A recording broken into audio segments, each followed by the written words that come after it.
Dear friends, hello everyone. Welcome to our channel.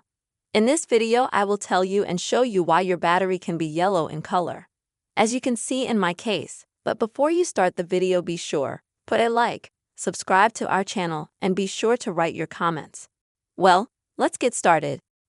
If on your iPhone you notice that your battery at the top is yellow, and you don't know how it happened, then folks, there are two explanations. The first one is that you might have power saving mode enabled where you have less battery consumption.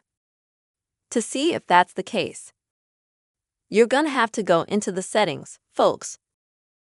Then battery. And then as you can see, there is a power saving or battery saving mode. To turn it off, friends, just click on the button.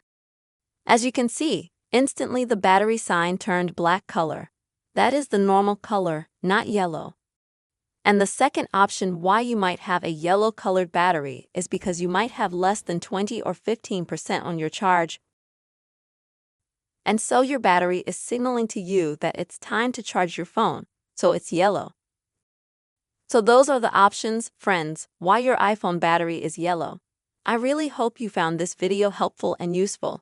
Don't forget, friends, subscribe to the channel, write comments, and be sure to put your likes. See you soon.